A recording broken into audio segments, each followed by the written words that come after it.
My daughter called me at 1:00 a.m. 4 years after I buried her. I know how that sounds. At 70 years old, I've lived long enough to recognize when someone thinks I've lost my mind.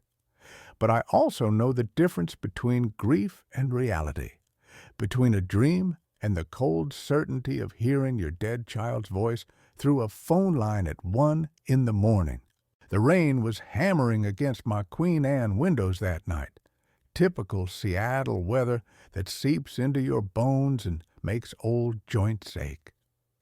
I'd been a civil engineer for 43 years before retirement, built bridges that still stand across Washington State. My mind worked in calculations and concrete facts. I wasn't the type to see ghosts or hear voices. Sarah, my wife, died 5 years ago from cancer. Emily, our only child, died in a car accident on I-5 4 years back. The house felt massive after that, every room an echo chamber of memories I couldn't escape, but couldn't bear to leave. When that old landline rang, cutting through the silence like a knife, my hand shook as I reached for it. The voice that came through was unmistakably hers. She told me to open the door, said she was cold outside. Then she spoke our secret phrase, the one we created when she was 6 and afraid of thunderstorms, words I'd never shared with another living soul. I asked her a question only Emily could answer. She gave me the right response without hesitation, down to the specific memory attached to it. I ran to the window. Through the rain and the yellow glow of the streetlight, I saw a figure standing on the sidewalk. Same gray coat Emily wore, same way of standing with one hip slightly cocked. She looked up at me, and even from that distance, I could see her face. Then she turned and disappeared into the fog. When I threw open the front door, there was nothing but wet footprints on my otherwise dry porch. The next morning, I told my son-in-law about it. Dr. Lucas Bennett had been married to Emily for 6 years before she died. He's a prominent psychologist here in Seattle, the kind of man who always looks like he just stepped out of a magazine, with his tailored suits and that practiced expression of concern. He sat in my kitchen, drinking coffee I'd made too weak, and explained to me, in that calm, clinical voice, that I was experiencing grief hallucinations. He suggested it might be time to consider moving into an assisted living facility in Bellevue, that I clearly couldn't be trusted alone anymore. Something in his tone made my skin crawl, but I couldn't explain why. Have you ever had that feeling that your whole world is about to crack open? Drop a comment below and subscribe to hear what happened when I started digging into that phone call. Lucas started showing up at my house more frequently after that night. He'd arrive unannounced, always with some excuse about checking on me or bringing groceries I hadn't asked for. He'd walk through my rooms with that assessing gaze doctors use, like he was cataloging my decline. He mentioned memory issues I didn't have, suggested I'd been forgetting to eat when my refrigerator was fully stocked, implied I'd been confused about dates and appointments that were clearly marked on my calendar. I'd built suspension bridges that carried thousands of cars a day. I'd calculated load-bearing capacities and stress factors that kept people safe for decades. My mind was sharp. But Lucas had a way of making me question myself, of framing concern in a way that felt like accusation. He brought pamphlets for memory care facilities. He talked about power of attorney in that gentle voice that somehow made it sound like I'd already agreed. He mentioned that Emily had been worried about me before she died, that she'd confided in him about my supposed declining health. None of that was true, but he said it with such conviction that I almost believed him. Then the second call came. It was 1:00 a.m. again, exactly. This time I was ready, my hand steady as I answered. The voice was Emily's, but something was different. There was a tremor of fear in it that hadn't been there before. She told me I was in danger, that I needed to be careful who I trusted. She said she never wanted to leave me, that something was wrong about the accident. Then the line went dead. I didn't tell Lucas about the second call. Something in my gut, that instinct you develop after 7 decades of reading people and situations, told me to keep it to myself. Instead, I started watching him more carefully. I noticed how he'd open my mail before I could get to it, how he'd subtly moved things in my study, how he always steered conversations toward my supposed failing health. I also noticed the way he'd positioned himself as my primary contact. My doctor's office called him instead of me now. My financial advisor had his number listed as emergency contact. Somehow, without my explicit permission, Lucas had inserted himself into every aspect of my life. The breaking point came when I found him in Emily's old bedroom, going through her things. He claimed he was looking for photographs for a memorial project, but his hands were in the back of her closet, searching behind shoeboxes. When I asked what he was really looking for, his expression shifted for just a fraction of a second. It wasn't concern. It was calculation. That night, I called my nephew Brandon in Portland. He's 35, runs a true crime podcast, and has always had a sharp mind for details that don't add up. I told him everything, expecting him to laugh or suggest I see a therapist. Instead, he went quiet for a long moment.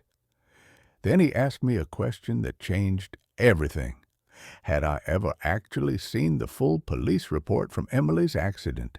I realized I hadn't. Lucas had handled everything. He'd told me the details, shown me a death certificate, arranged the funeral, but I'd never seen the actual accident report, never spoken directly to the investigating officers, never questioned the official story of brake failure on a rainy highway. Brandon said he'd drive up from Portland first thing in the morning. He told me not to let Lucas know he was coming, not to mention our conversation, to act normal. Then he said something that made my blood run cold. If someone wanted to gaslight me into an institution, the best person to do it would be a psychologist who already had access to my life and my dead daughter's credibility. I hung up and sat in the dark of my living room, listening to the rain against the windows. Somewhere out there, someone who looked exactly like my daughter was walking around Seattle, and the man I'd trusted with her memory was systematically trying to convince everyone I was losing my mind. The question was why.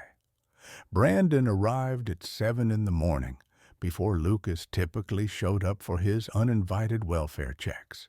My nephew looked like he hadn't slept, his laptop bag slung over his shoulder, and a determined expression on his face that reminded me of his father, my late brother. We sat at my kitchen table with strong coffee, and he pulled out a folder thick with papers he'd already started gathering. He'd called in favors from contacts in law enforcement, pulled public records, dug through archived news reports about Emily's accident.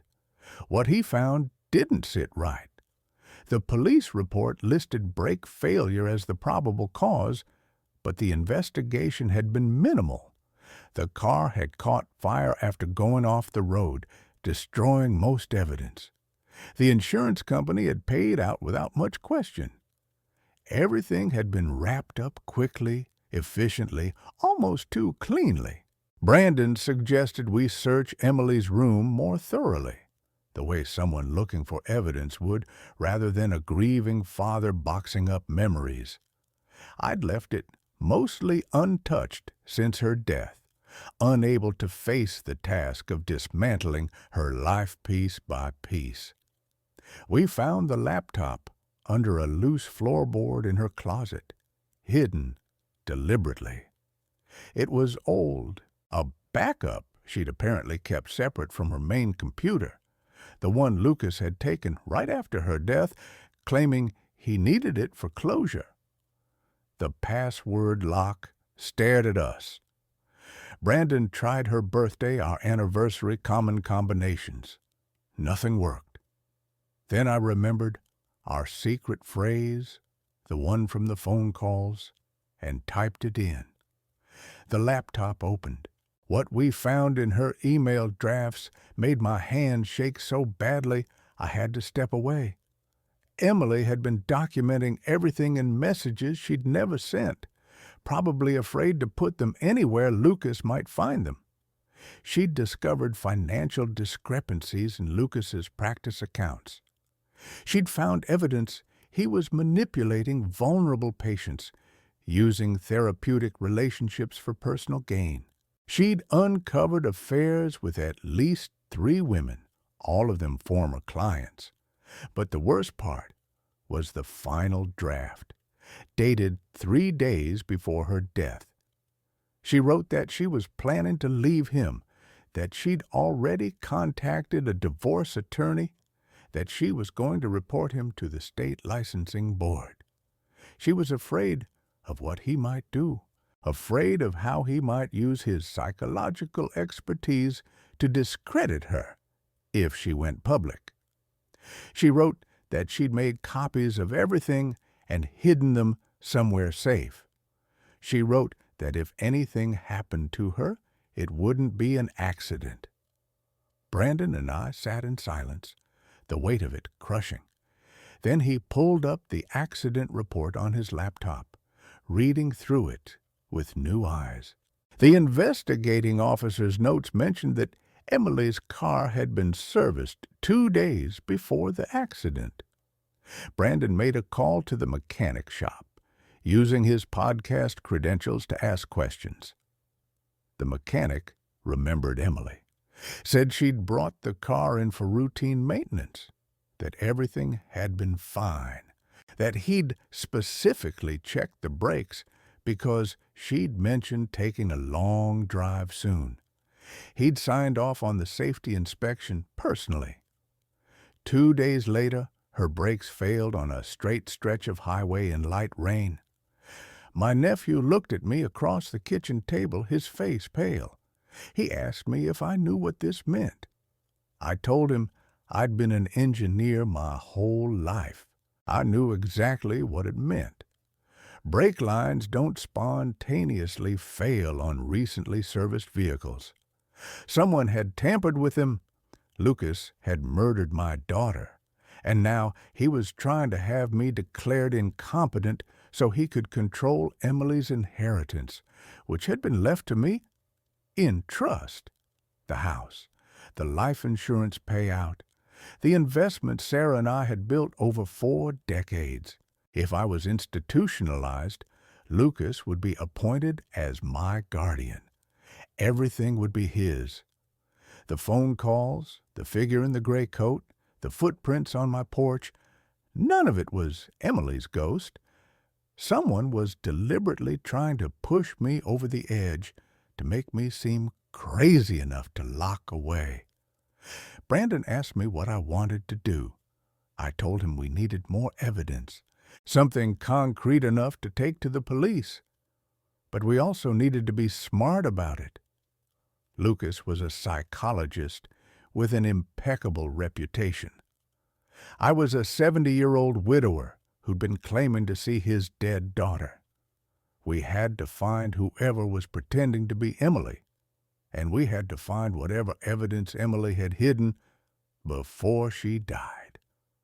That's when Brandon suggested we set a trap.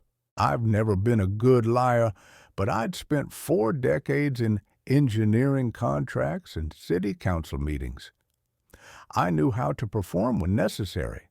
When Lucas showed up that afternoon with another stack of facility brochures, I played my part perfectly.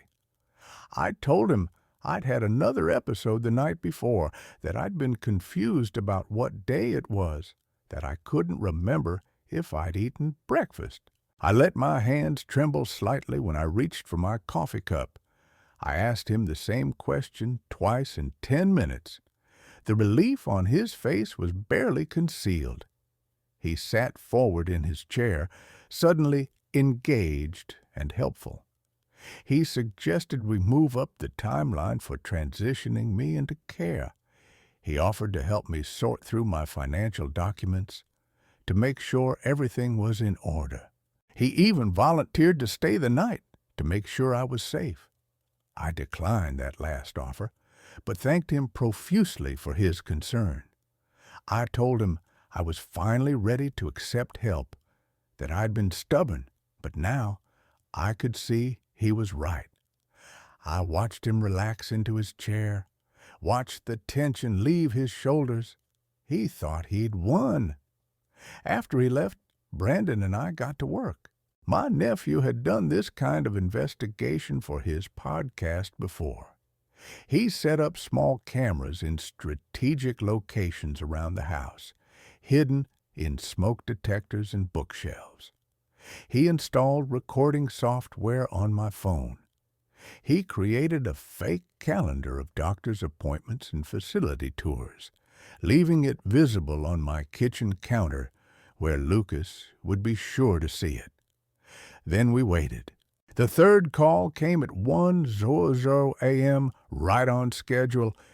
This time I was ready with questions designed to trip up an imposter. I asked about specific memories, dates, details from Emily's childhood that Lucas wouldn't know. The voice on the other end hesitated, stumbled, recovered with vague answers that could have applied to anyone's childhood, but one answer stopped me cold. I asked about the name of Emily's childhood dog, something I'd never told Lucas because we'd had to put the dog down before Sarah and I even met him.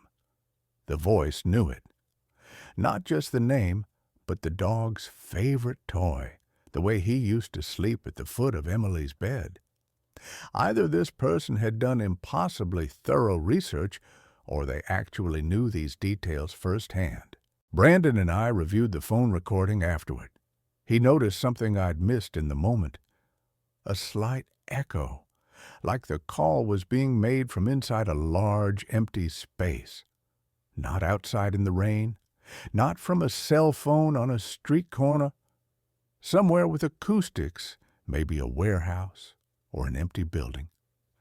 The next night, I didn't wait for the call. At 12:45 a.m., Brandon and I positioned ourselves in my car down the street, watching my house through night vision binoculars he'd borrowed from a podcast contact. At 12:58, a figure approached from the north, moving through the shadows between streetlights. Gray coat, same build, same walk. The figure stopped at the corner, pulled out a phone, and at exactly 1:00 a.m., my house phone rang. We watched as the figure stood there for 3 minutes, talking, then hung up and disappeared back into the darkness. We followed. The pursuit took us through Queen Anne's quiet streets, down toward the industrial area near the waterfront. The figure moved with purpose, never looking back, completely unaware of Brandon's car trailing several blocks behind. Finally, she entered a building that had once been a medical clinic, now abandoned and scheduled for demolition. We didn't approach that night. Instead, we went home, and Brandon spent hours researching the building's history. What he found opened a door I'd never known existed. The clinic had been a fertility and adoption center in the late 1970s, shut down after a scandal involving illegal adoptions and falsified birth records. The dates aligned with when Sarah had been pregnant with Emily. The location was the same hospital where Sarah had given birth. Brandon pulled up the old news articles about the scandal. Multiple families discovered their children had been stolen or sold, birth certificates forged, medical records destroyed. The clinic's director had died before prosecution, taking most secrets to the grave. My nephew looked at me with an expression I couldn't quite read.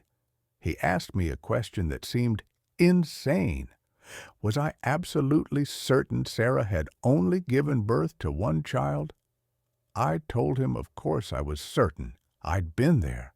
I'd held Emily minutes after she was born, but Sarah had been unconscious during delivery. Complications, they'd said. Emergency cesarean. I'd seen one baby that day. Brandon pulled up the old clinic records he'd managed to obtain through a contact at the state archives. There, buried in partially destroyed files, was Sarah's admission record. It listed twin girls. I didn't sleep for 3 days after Brandon showed me those records. The idea that Emily had a twin sister, that someone had stolen one of my daughters at birth and I'd never known, was beyond comprehension. But the documentation was there, faded and water-damaged, but legible. Sarah's medical file listed twin girls, both viable, both delivered at 2:47 a.m. on October 15, 1979. But the discharge papers only showed one infant, one baby bracelet, one birth certificate. The second twin had been listed as deceased, stillborn, never given a name, except the medical notes didn't match that narrative. There were duplicate weight measurements, duplicate APGAR scores, duplicate footprints. Then the records just stopped, as if someone had taken an eraser to my daughter's existence. Brandon spent 2 days tracking down former employees of the clinic, now scattered across the Pacific Northwest in retirement. Most wouldn't talk. They'd signed NDAs as part of the settlement when the clinic closed, and even decades later, they feared legal repercussions. But one nurse, now 83 and living in a care facility in Olympia, agreed to speak with us off the record. Her hands shook as she held her tea, and her eyes were haunted by memories she'd carried for 45 years. She told us the clinic's director had run an underground adoption operation. Wealthy families who couldn't conceive, who couldn't pass legitimate adoption screenings, paid enormous sums for healthy infants. The director would target women who were sedated during delivery, would declare one twin dead or tell mothers their single baby hadn't survived, then sell those children to the highest bidder. She remembered Sarah because of the complications that had required the emergency cesarean. She remembered twin girls. She remembered the director taking the second infant away while I sat in the waiting room, unaware. She remembered falsifying the death certificate herself on the director's orders, and the shame had eaten at her ever since. The nurse couldn't tell us who had adopted the second twin. Those records had been destroyed when the clinic closed, but she gave us a name of an attorney who'd handled the adoptions, a man who'd relocated to Tacoma after the scandal. That attorney was now 79 years old, still practicing in a small office near the waterfront. Brandon called, posing as a journalist researching the clinic scandal for a retrospective piece. The attorney agreed to meet, said he'd been waiting years for someone to finally tell the full story. We drove to Tacoma on a gray Thursday morning. The attorney's office was cramped and dusty, filled with bankers' boxes and filing cabinets that looked like they hadn't been opened in decades. The man himself was rail-thin, with the exhausted demeanor of someone who'd carried too many secrets for too long. He confirmed everything. He'd facilitated illegal adoptions for the clinic, matched stolen infants with desperate families, created false documentation that would stand up to scrutiny. He'd been young, needed money, convinced himself he was helping everyone involved. He'd quit after 3 years, unable to stomach it anymore, but by then the damage was done. He'd kept copies of everything as insurance, afraid the director would implicate him if the operation was ever exposed. When the clinic shut down and the director died, he'd boxed up the files and tried to forget they existed. We told him about Emily, about the twin sister listed as deceased. He spent an hour digging through his boxes while we sat in tense silence. Finally, he pulled out a folder with Sarah's name on it. Inside was a placement record. A baby girl, delivered October 15th, 1979, placed with a family named Morrison in Spokane. The adoptive parents were Robert and Linda Morrison. They'd paid $75,000, an enormous sum at the time. The attorney had kept tabs on the placement, worried it might come back to haunt him. The Morrisons had moved to Oregon when the girl was 6. They'd renamed her Jessica. Linda Morrison had died when Jessica was 16. Robert had remarried and largely disconnected from his adopted daughter. Last the attorney knew, Jessica was living somewhere in the Seattle area, estranged from her adoptive family, living in Seattle, the same city as Lucas. Brandon asked the question we were both thinking. How would Lucas have found her? The attorney's expression grew grim. He explained that about 5 years ago, someone had broken into his office. Nothing valuable was taken, but his filing cabinets had been rifled through. He'd reported it to police, but nothing came of it. He'd assumed it was someone looking for cash or equipment. But what if they'd been looking for information? What if someone had known about the illegal adoptions and came searching for specific records? Lucas was a psychologist. He would have access to adoption registries, to patient databases, to the kind of information that could connect dots others couldn't. If he'd known about the clinic scandal, if he'd suspected Emily had a twin, he could have found her. And then what? Used his professional relationship to manipulate her? Fed her a story about being abandoned, about having a father who'd chosen one daughter over another, weaponized her trauma and her anger against me? I asked the attorney if he had any other information about Jessica Morrison, an address, a workplace, anything. He shook his head, but said he'd make some calls to old contacts, see what he could find. He also did something unexpected. He apologized. He looked me in the eye and told me he was sorry for what he'd helped do to my family, that he'd been a coward for staying silent all these years. I told him he could make it right by helping us now. On the drive back to Seattle, Brandon and I barely spoke. We were both processing the enormity of what we'd learned. I had another daughter, one who'd been stolen from me before I'd even known she existed. She'd grown up without Sarah and me, without her sister, probably believing she'd been unwanted or abandoned. And Lucas had found her, shaped her, and turned her into a weapon against me. The question now was, why? What did he gain from driving me insane before killing Emily? The inheritance was the obvious answer, but something about this felt more personal, more calculated. This wasn't just about money. This was about revenge. Brandon's podcast connections proved invaluable in ways I never expected.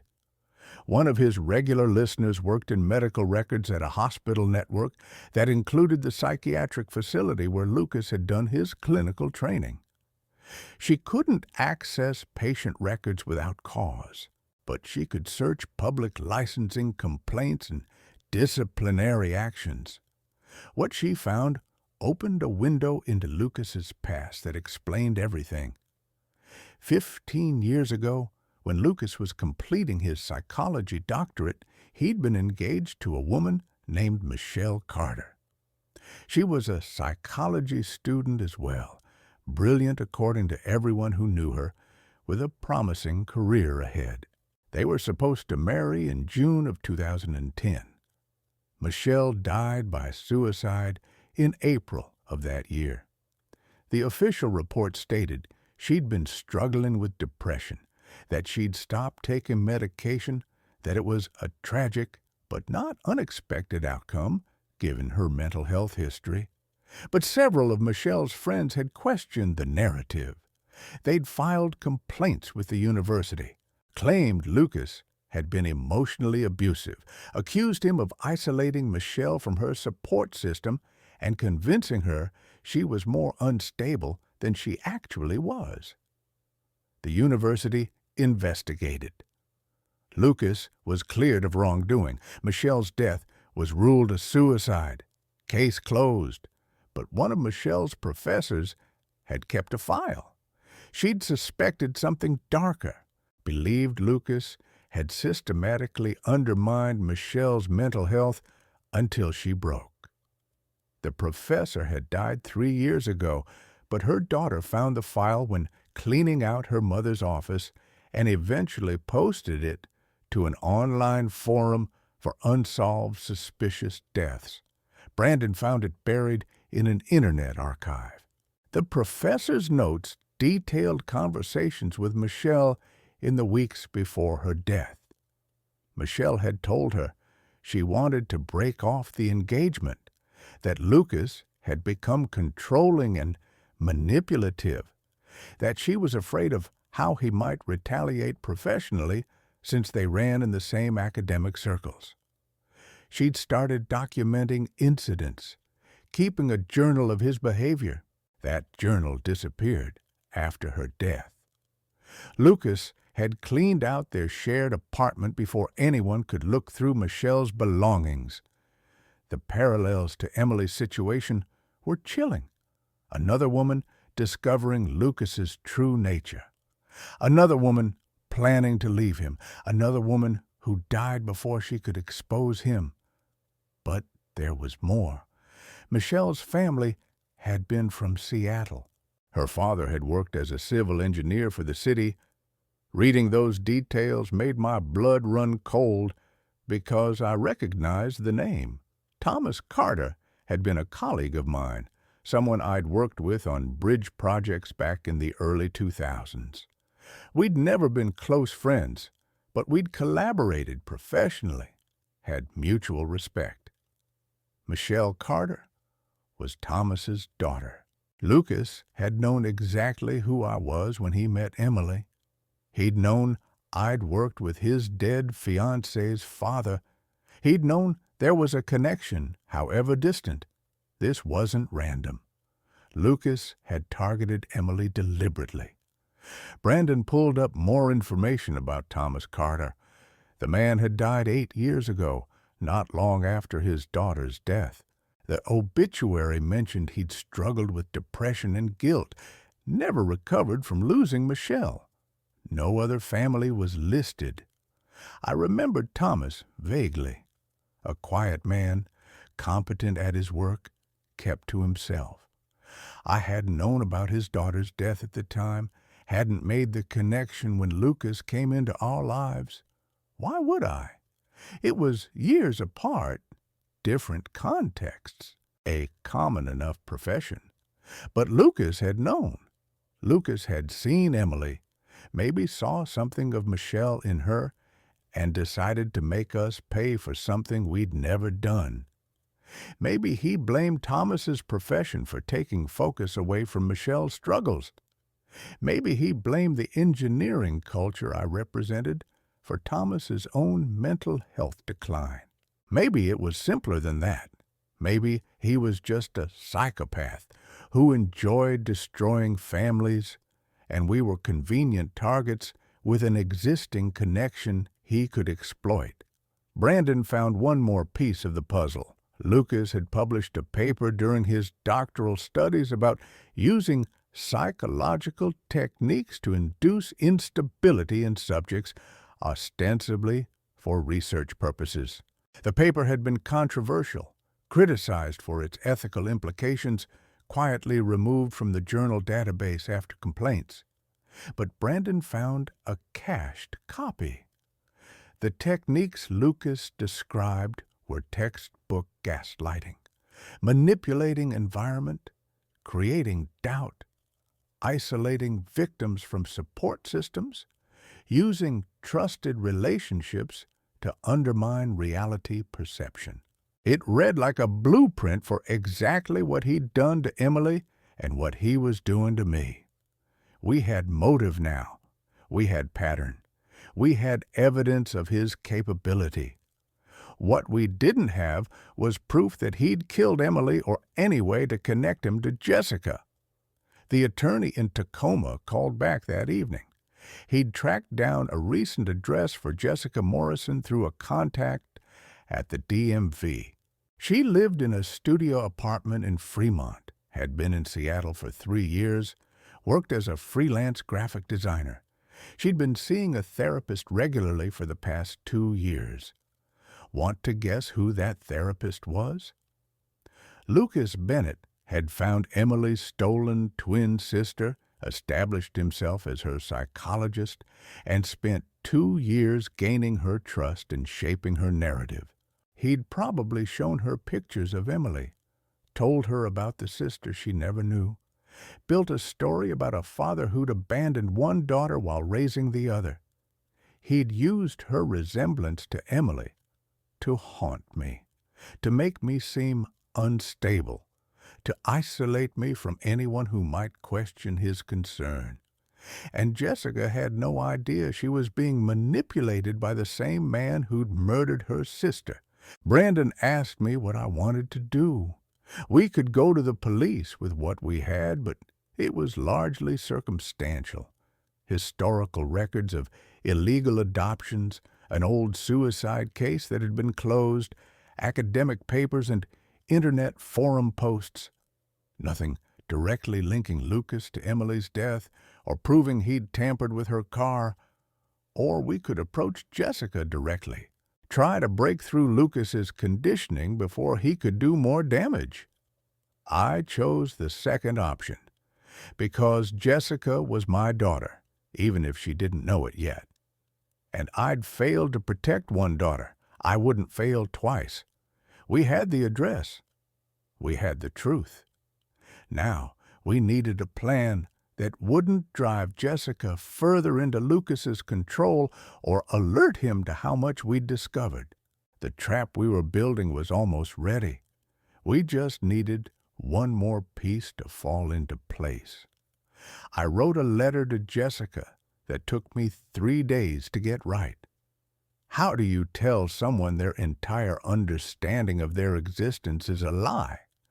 How do you explain that the therapist they trust has been manipulating them, that the father they believed abandoned them actually never knew they existed, that the sister they never met was killed by the man offering them comfort? Brandon advised me to keep it simple, factual, backed by documentation. We made copies of everything: birth records, adoption papers, the nurse's testimony, the attorney's placement files, Emily's laptop contents, the investigative reports on Lucas's past. We assembled it into a folder thick enough to be undeniable. But I also included personal things. Photographs of Sarah pregnant, beaming with joy about becoming a mother. Pictures of Emily as a baby, as a child, as a young woman.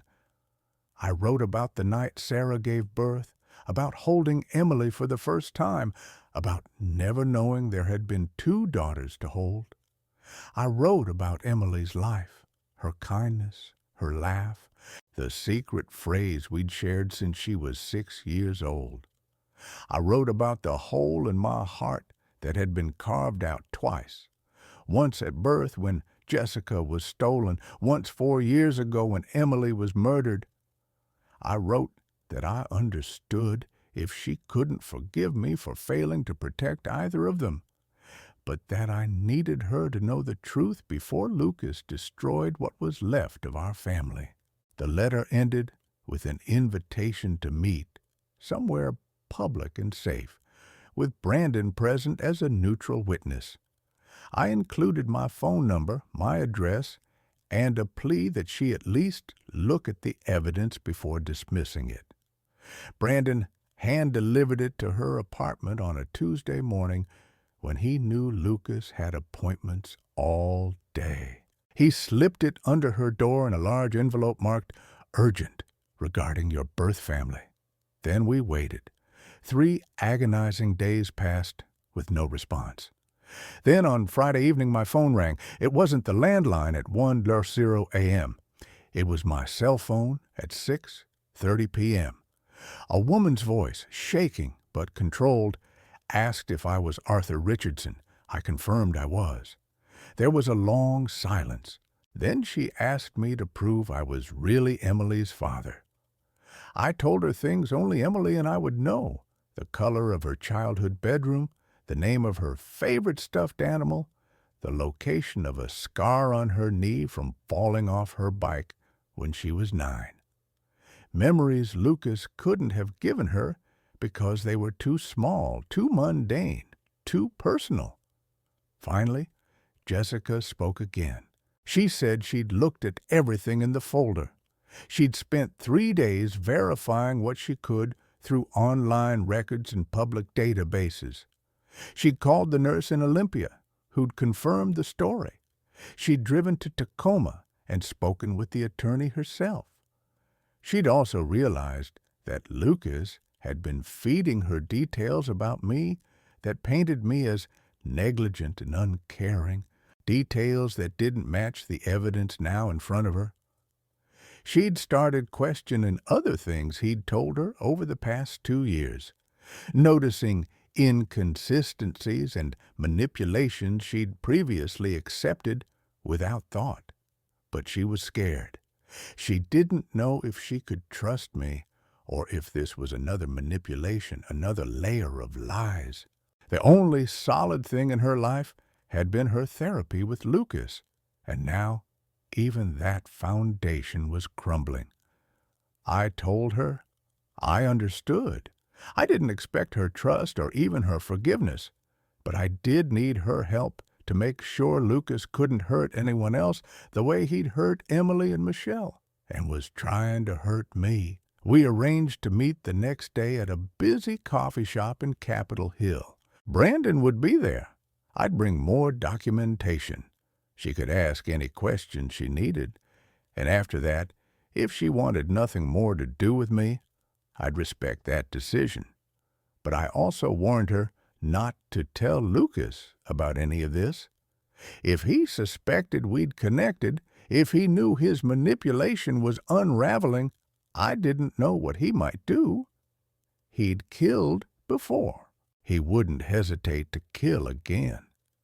Jessica agreed to the meeting, but said she couldn't promise anything beyond listening. That was enough. That night, Brandon and I made our final preparations. We contacted the detective who'd originally investigated Emily's accident, asked to speak with him off the record. He was retired now, but agreed to meet. We showed him everything we'd found. He looked through the evidence with the careful eye of someone who'd spent 30 years working homicides. He told us it wasn't enough for an arrest, but it was enough to reopen the investigation. He'd make calls, talk to people who'd worked the case, see if there was any way to examine evidence that hadn't burned in the car fire. He warned us that without physical proof of tampering, it would be nearly impossible to prove murder versus accident. But he also said something that gave me hope. If Jessica was willing to testify about Lucas's manipulation, about his pattern of using psychological techniques to control and gaslight her. Combined with the historical information about Michelle Carter, it might be enough to establish a pattern. It might be enough to make a district attorney interested in taking another look. The detective asked me what I was really hoping for here. Justice, revenge, peace. I told him I wanted my daughters safe, both of my daughters, the one I'd lost and the one I'd just found. Saturday morning arrived gray and drizzly, typical Seattle weather.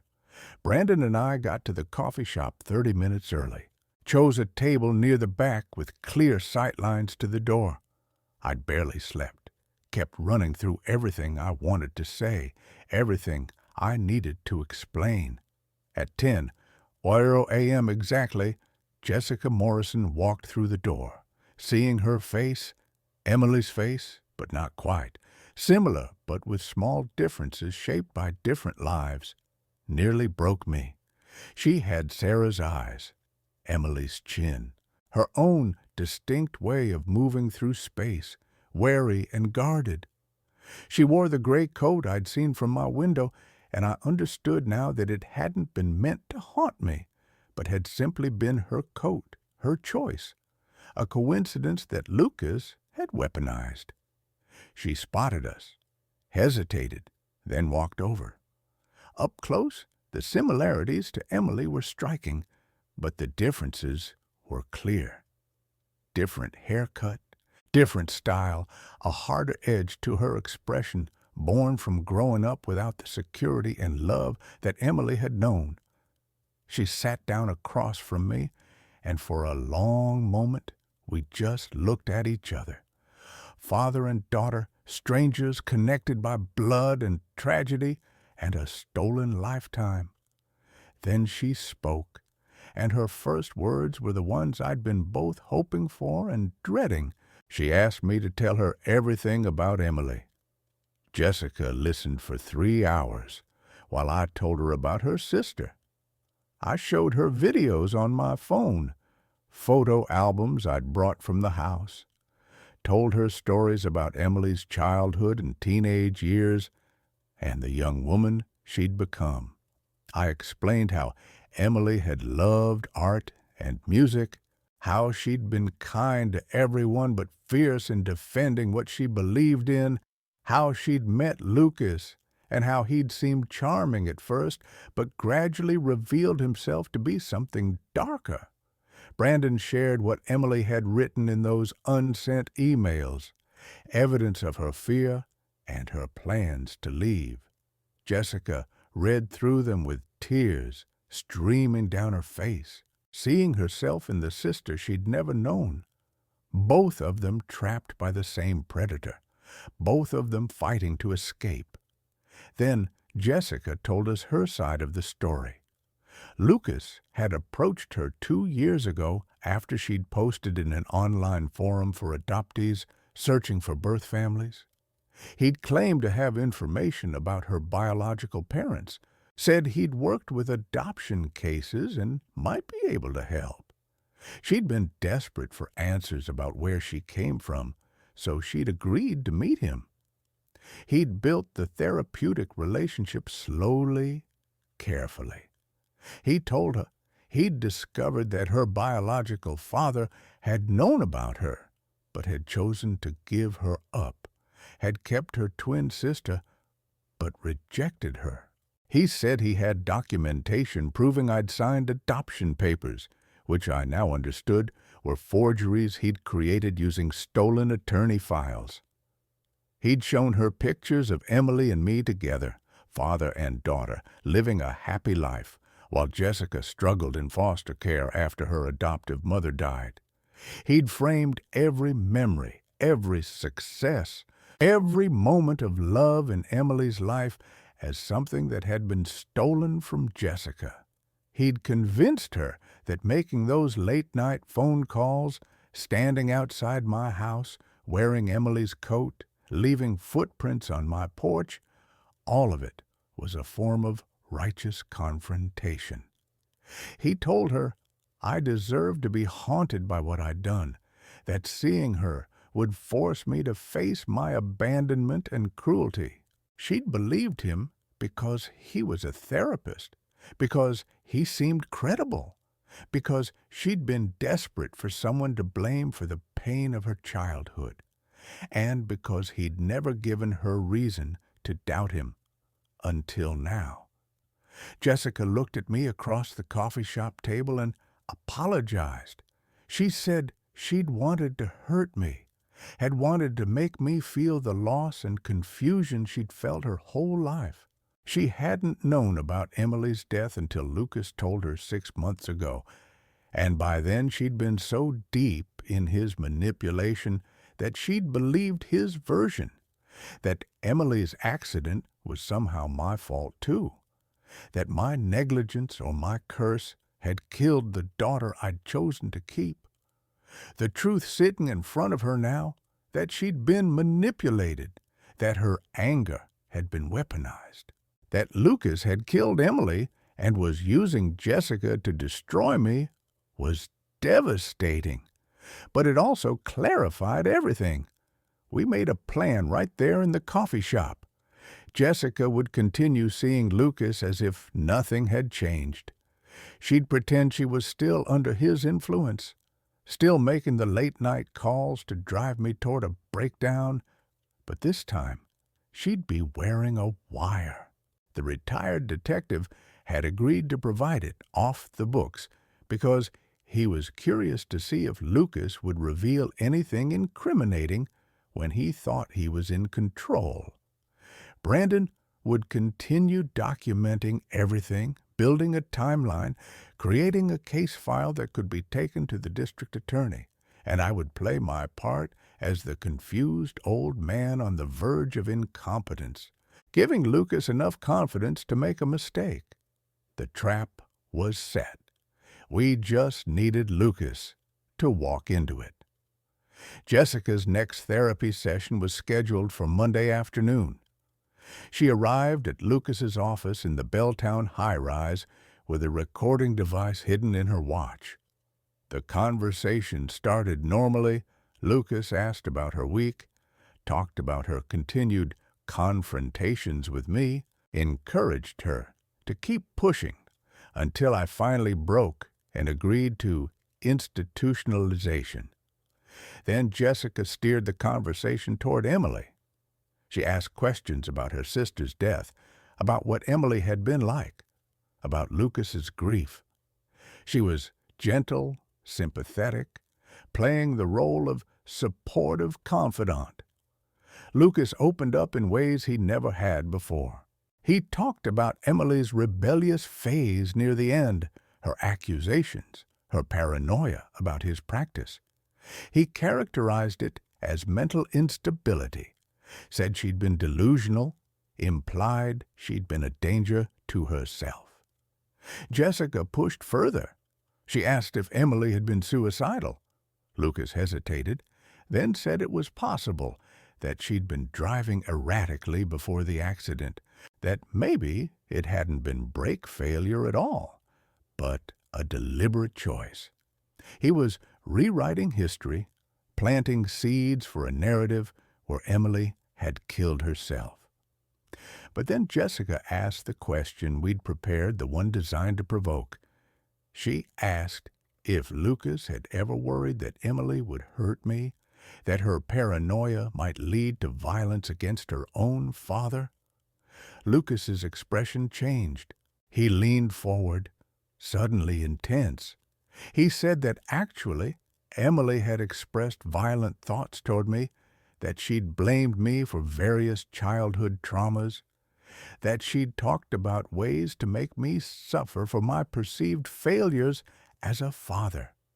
None of this was true, but Jessica played along, acting horrified and sympathetic. Then Lucas made his fatal mistake. He told Jessica that if Emily had lived, she would have eventually hurt me. He said it was almost better that she died when she did, before her mental illness progressed to that point. He said the accident was tragic, but perhaps merciful, and that now Jessica had a chance to finish what Emily started, to make me face justice for abandoning her. He told her that once I was institutionalized, once he had legal guardianship, they could make sure I spent my final years in a facility where I'd be isolated and forgotten. He said it was what I deserved, and then, believing Jessica was completely under his control, Lucas said something that confirmed everything. He told her he'd been relieved when Emily's car had gone off the road, that he'd arranged for the brake line leak and timed it perfectly, that the fire had destroyed the evidence and the investigation had been minimal. He said he'd done it before with Michelle, made her suicide look natural. He said he'd learned from that experience, gotten better at covering his tracks. He said it casually, almost proudly, like he was sharing a professional accomplishment with a protege. Jessica kept her expression neutral, kept nodding and agreeing, but her hands were shaking. She stayed for the rest of the session, then left Lucas's office and drove straight to the police station, where the retired detective was waiting with active investigators. They listened to the recording 3 times. Then they made calls to the district attorney, to the original investigators, to supervisors, and legal advisors. By Tuesday morning, there was a warrant for Lucas Bennett's arrest. Brandon and I were at my house when Jessica called to tell us. She sounded exhausted, but relieved. Said the police were picking up Lucas that afternoon, that he'd be charged with 2 counts of first-degree murder, attempted fraud, elder abuse, and a list of other crimes that would keep him locked away for the rest of his life. She asked if she could come over, if we could talk more about Emily, if maybe we could start figuring out how to be a family. I told her yes, absolutely yes, that she was welcome in the house she should have grown up in. An hour later, police arrested Lucas Bennett at his office. According to reports, he maintained his calm, professional demeanor right up until they mentioned the recording from Jessica's therapy session. Then his mask cracked. He tried to claim manipulation, entrapment, falsified evidence. But the recording was clear, his voice unmistakable, his confession detailed. The brake line evidence from Emily's car, previously dismissed as destroyed in the fire, was re-examined. Investigators found fragments of the hydraulic system that showed signs of deliberate puncture rather than natural failure. Combined with Lucas's confession, it was damning. Michelle Carter's case was reopened. Her journal, which Lucas claimed had been lost, was discovered in a storage unit registered in his name. The entries detailed months of psychological abuse and manipulation, ending with her final words that she knew Lucas would try to make her death look self-inflicted, but she wanted it on record that she would never harm herself. The truth had been there all along, buried but not erased. Jessica came to my house that evening.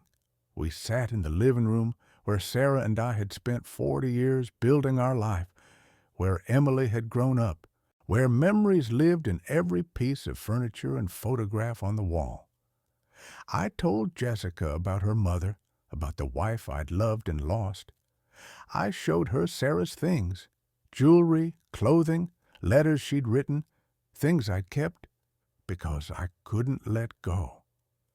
Jessica asked if Sarah had known about her, if there had been any awareness that she'd given birth to twins. I told her honestly that I didn't think so, that Sarah had been unconscious during delivery and afterward had been told she'd had one healthy daughter. The grief of losing her second child without knowing might have killed her even faster than the cancer did. We talked until late into the night. Two people connected by blood and tragedy, trying to find common ground. It was awkward and painful and necessary. Brandon stayed with us, helping bridge the gaps, asking questions that got us talking when silence threatened. At one point, Jessica asked me why I hadn't given up, why I'd kept investigating even when everyone thought I was losing my mind. I told her it was because I'd already failed Emily once by not seeing what Lucas was until it was too late. I wouldn't fail her again by letting him win, and I told her that from the moment I learned she existed, she was my daughter too. I'd missed 35 years of her life, but I wouldn't miss another day if she'd let me be part of it. She started crying then, and so did I. For Emily, for Sarah, for the stolen years and the lost possibilities, for everything Lucas had destroyed and everything we might still build from the ruins. That night, Jessica slept in Emily's old room. In the morning, we'd start figuring out what came next. Lucas Bennett was convicted on all charges 9 months later. The trial revealed the full scope of his manipulation spanning 15 years. Michelle Carter's family finally got justice for their daughter. Emily's death was officially ruled a homicide. Multiple former patients came forward with allegations of abuse and manipulation during therapy. The state medical board revoked his license. He received 2 consecutive life sentences without possibility of parole. Standing in that courtroom when the verdict was read, watching the man who'd murdered my daughter be led away in handcuffs, I felt something I hadn't felt in years. Not quite peace, but closure. Emily's name was cleared of any implications of instability. Michelle's memory was vindicated. Justice, however delayed, had arrived. The civil suits came next. I sued Lucas's malpractice insurance, sued the clinic where he'd practiced for inadequate oversight, sued everyone whose negligence had enabled him to continue destroying lives for over a decade. The settlements were substantial, running into millions of dollars. I didn't need the money. What I needed was accountability. What I needed was for institutions to change their practices, so the next Lucas Bennett would be caught before he could kill. I donated most of the settlement to organizations supporting victims of elder abuse and psychological manipulation. I established a fund in Emily's and Michelle's names to provide legal support for people trapped in abusive therapeutic relationships. But I kept enough to do something I'd been planning since the night Jessica first came to my house. The fertility clinic building where my daughters were separated, the place where Jessica learned the truth about Lucas's manipulation, was scheduled for demolition. I bought it. Brandon and I spent 6 months converting it into a community center focused on adoption support, reunification services, and counseling for people whose families were fractured by illegal adoptions or institutional failures. We named it the Emily and Sarah Richardson Center. Jessica designed the logo. 2 trees with intertwined roots, separate but connected. Jessica and I rebuilt our relationship slowly, carefully. There were difficult conversations about resentment and loss, about the different lives we'd lived and the trauma we both carried. Therapy helped, though finding a therapist we could trust after everything with Lucas was challenging. We eventually found someone good, someone patient, and we worked through the layers of pain together. She moved out of her studio apartment in Fremont and into a small house near Green Lake. I helped with the down payment, not as obligation, but as the support I wished I could have given her 3 decades ago. She started a graphic design business that's thriving, specializing in work for nonprofits and social justice organizations. We have dinner every Sunday at my house in Queen Anne. She's teaching me to cook properly since I survived on takeout and microwave meals after Sarah died. I'm teaching her about engineering, showing her blueprints of bridges and structures I designed, sharing stories about building things that last. She resembles Emily in many ways, but is her own person. Harder edges smoothed by time and understanding, humor darker but genuine, resilience earned through survival. They would have loved each other, I think. Emily's kindness and Jessica's strength would have made them formidable together. Brandon finished his podcast series about Lucas Bennett. It's become one of the most downloaded true crime stories of the year, but he handled it sensitively, focusing on the victim's stories rather than sensationalizing the crimes. He's working on a book now with Jessica's and my permission, using our case to explore systemic failures in mental health oversight. The house feels different now, not empty anymore. Jessica brings friends over.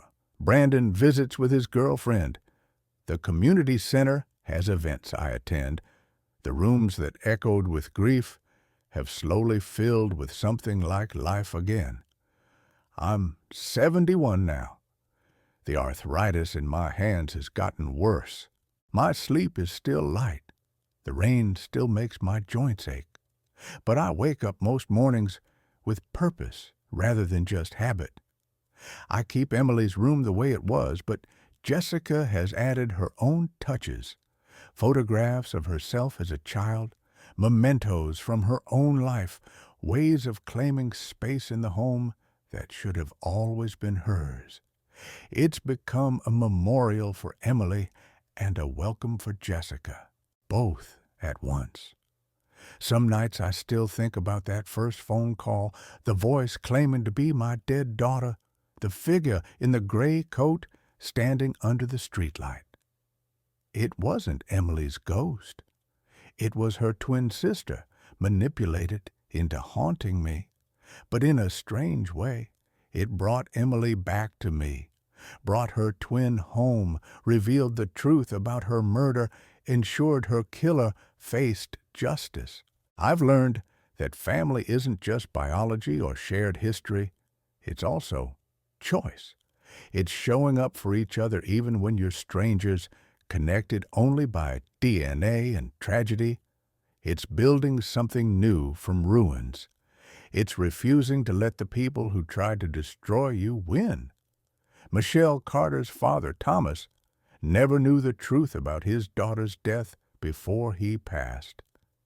That haunts me. But his sister, Michelle's aunt, attended the trial. She thanked me afterward for not giving up, for pursuing justice even when everyone thought I was crazy. She said Thomas would have been grateful to know someone fought for Michelle when he couldn't. The wire recording of Lucas's confession has been used in psychology training programs now, teaching future therapists about the signs of manipulation and abuse of power. Michelle's journal has been published with her aunt's permission, a raw testament to the psychological abuse she endured. Emily's laptop contents, after serving as evidence, were returned to me.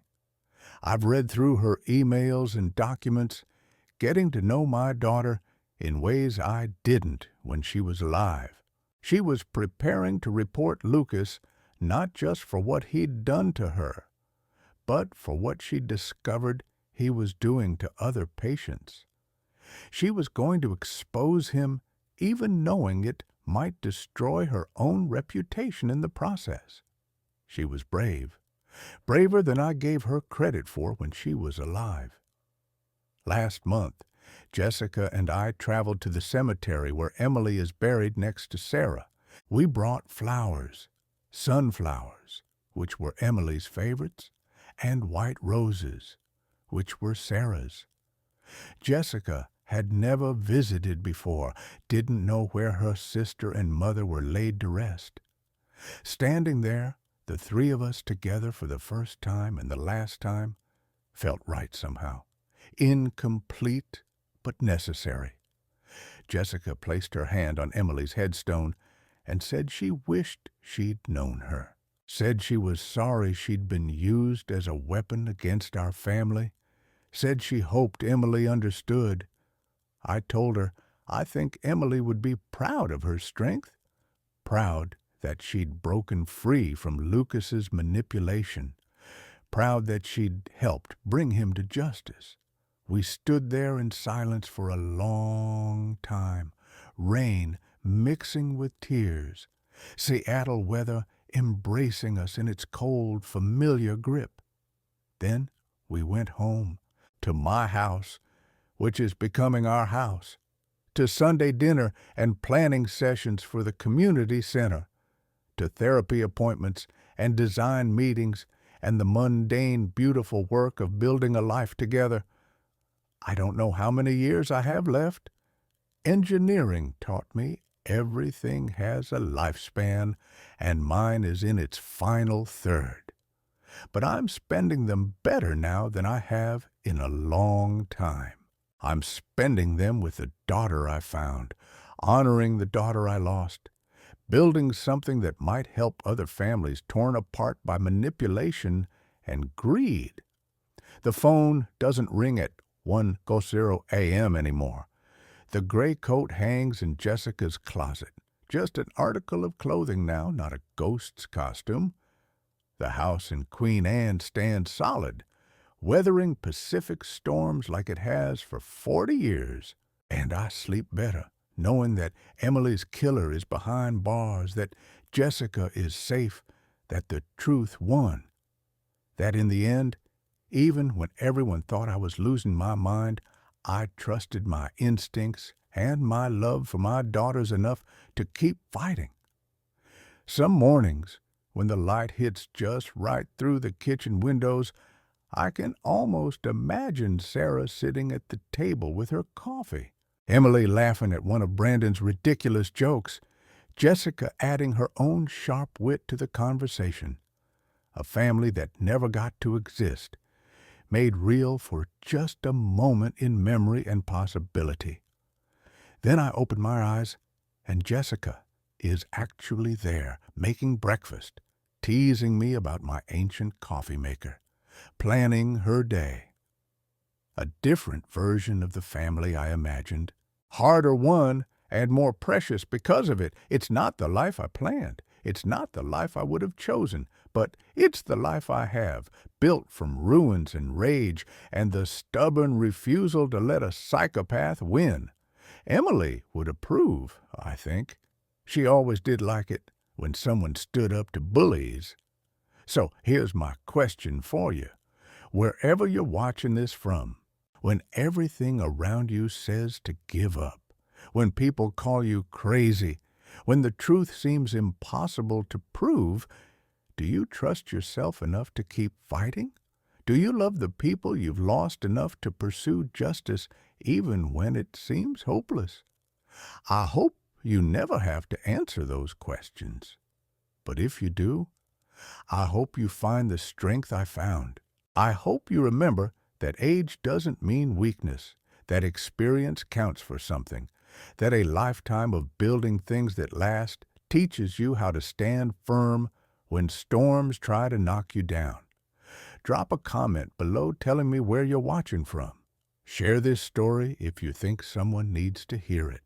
And subscribe, because knowing I'm not alone in believing that truth and justice still matter means more than you know. The rain keeps falling in Seattle. The bridges I built keep standing. My daughter comes to dinner every Sunday, and I keep going day by day, hour by hour, heartbeat by heartbeat. That's all any of us can do.